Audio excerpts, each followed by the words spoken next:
What's up guys, what is going on? I'm Rafael Gregor and I'm a digital addict. So I've had the iPhone 10 for about a month now, and I wanted to make a video about my experience using it from the perspective of an artist and designer. I, for one, cannot really afford to buy every amazing piece of tech out there, so I really have to be very selective, and it must benefit my job and my hobbies through three distinct criteria: consume, create for, and create on. But before I talk about anything, I just want to make a callback to this meme I saw when the iPhone 5 first came out. It was Tim Cook holding an iPhone 5 with the image of the iPhone 7, 8, and so on, and with every iteration the phone screen would just get longer. I found this image very funny, as it pretty much predicted what the next iPhone screen format would be. And by the way, what a beautiful screen. It features Super Retina OLED P3 wide color screen that covers nearly the entire phone. The colors are vibrant and the resolution higher than any other iPhone before it. I really appreciate the screen, and is single-handedly the reason why I got this phone. As an artist, I consume and collect a lot of art on my phone. I do this on a multitude of different platforms such as Pinterest, Pixiv, ArtStation, DeviantArt, Behance, Dribbble, Tumblr, and Instagram. If there's a place to look at art, like it, and collect it, I have it. By the way, I got the 256GB version, as I tend to save a lot of that art on my phone. Having a device that just lets me appreciate digital art at the highest fidelity with a well-balanced screen is very important to me.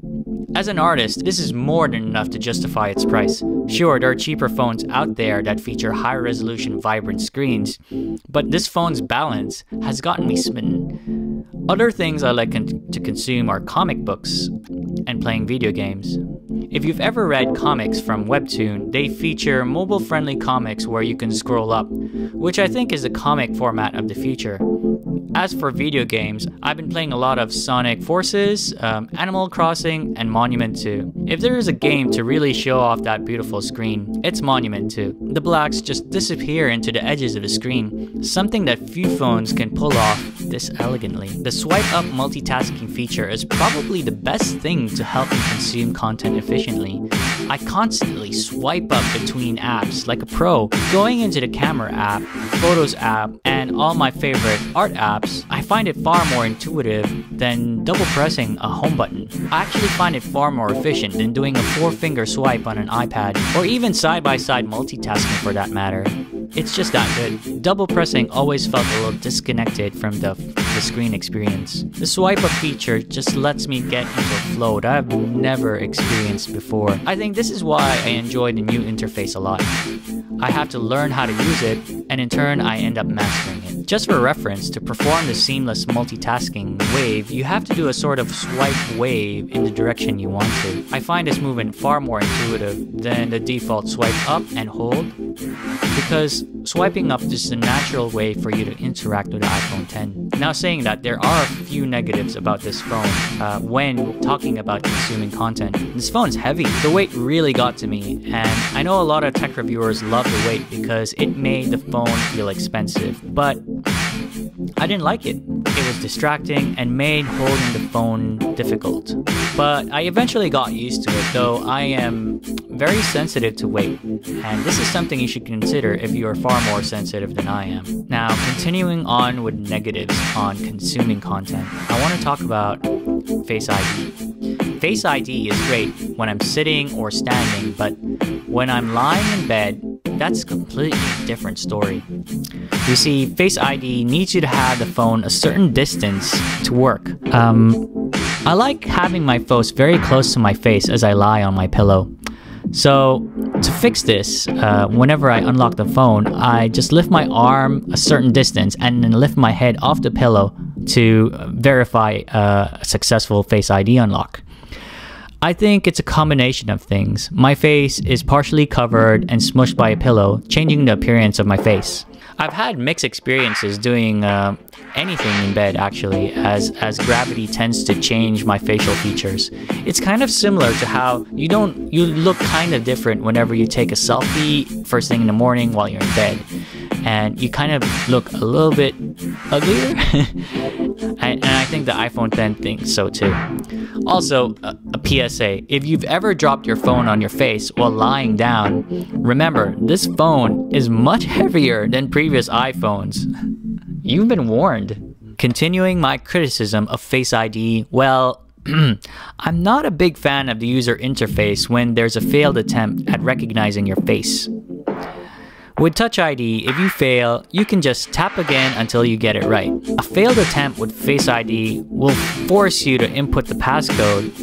I think this could be fixed if they just kept the swipe bar on the bottom when the passcode window pops up, so that you can just readjust your phone's position relative to the face and try it again. It's not a difficult change and would help me log in instead of hitting cancel to try again. I'm just too lazy to type in my passcode, okay?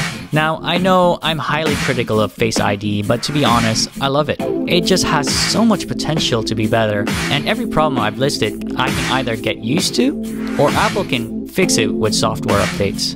Next up, creating for the iPhone X. With that much taller screen and smartphones trending to ultra-tall aspect ratios, I think you really need to consider the way you think about creating content for it. Instagram allows you to create vertical images in up to 4:5 aspect ratio, which is about 1080 by 1350 pixels or higher depending on your preferences. If you compare a square photo to a vertical image, you can cover much more screen real estate, and it looks great on the iPhone X. Most of my artwork follows this format now. Another thing you should think about is creating more content in the P3 Color Gamut setting. P3 is fast become more common on smartphones, with iPhone 7 being the first to feature it in Apple's smartphone line. In this example, a P3 screen will display 2 shades of red, whereas a non-P3 screen will only display a single shade.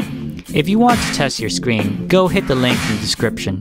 The latest iPad Pro now features this color profile. Procreate 4, which launched in September, fully supports wide color. If you want to use wide color on Procreate 4, you need to hit Use P3 Color when creating a new artwork to fully take advantage of the expanded color. On Photoshop, you need to assign the color profile. And now, finally, when I start talking about creating on the iPhone X, I'd like to start off with the negative first, actually. Let's talk about the True Tone feature. True Tone on the iPhone X is far too yellow. It's a lot more yellow than I would like. I'm comparing it to my iPad Pro, which I feel is the perfect balance of true tone and color accuracy. I've read somewhere that the iPhone X has extra sensors, which makes its true tone more accurate. It's great and a bit easy on the eyes when consuming content, but I just can't trust it when creating content. I tend to turn it off when I edit photos, which is what I do when I start coloring on my iPad Pro anyway, but it's inconvenient doing so on a far more mobile device. This could be fixed if there was some sort of timer that turns True Tone back on after 15 minutes, or even better, a setting where certain apps will disable True Tone.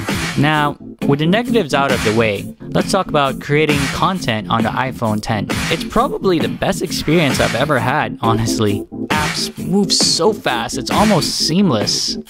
As an illustrator, I find it a bit frustrating how difficult it is to draw on an iPhone.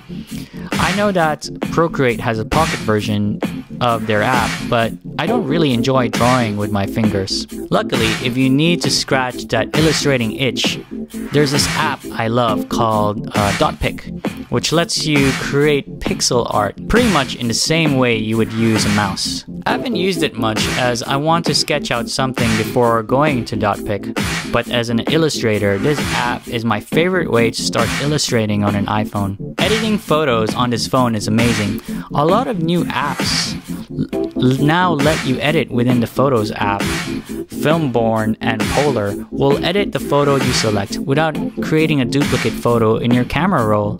I find editing within the Photos app to be the most convenient for quick and dirty edits that I can share instantly. To end this video, I want to talk about the camera. The iPhone X has the best smartphone camera I have ever used, with the breakout feature being the 4K video at 60 frames per second, a feat that only high-end video cameras can do. Though, to be honest, I don't really care about that feature so much. It's a nice to have if I need it, but I'm more than happy with 1080p. What I really enjoy about this phone's camera is its ability to take photos and video as an experience. I enjoy street photography, which is why I carry around a Canon G7X Mark II to take good photos with a good zoom lens. But with the dual lens camera on the iPhone X, I finally feel like I don't have to carry that camera around with me all the time. The wide angle is the same 1.8 aperture 28mm equivalent lens as my previous iPhone 7, but with the new telephoto 2.4 aperture 56mm equivalent lens, it's just amazing. I've had reservations about getting the 7, 6, or 8 Plus because the lens was just not bright enough and it wasn't stabilized at the same time. Now the iPhone X fixes that, featuring optical image stabilization on both lenses, while the Plus versions only have it on the wide-angle lens. These two features both mean that the iPhone can take less blurry photos in low light and take great stabilized video as well. I'm not gonna go into too much more detail on the camera because that's just another video on its own. But if you want to know more, I'm making a playlist which can be found in the description or in the end card of this video. I've collected my favorite reviews of the iPhone X, which I feel is the most relevant for designers and artists. I've also added some reviews of the 8 and maybe the 7 to apply to the 10 in there as well. This is just for you to make an informed decision before you buy the iPhone X. That's all for today, guys. I hope you enjoyed my take on the iPhone X from the perspective of an artist and designer. I don't post often, but when I do, it's good to keep informed by hitting the subscribe button. And if you like this video, don't forget to hit the like button. Leave a comment if you have any other aha moments as a creative using the iPhone X, or even just to say hi or ask for any other questions you might have. I'm here to help you decide if the iPhone X is right for you as an artist. Thanks for watching my video, and I'll see you in the next one. Peace.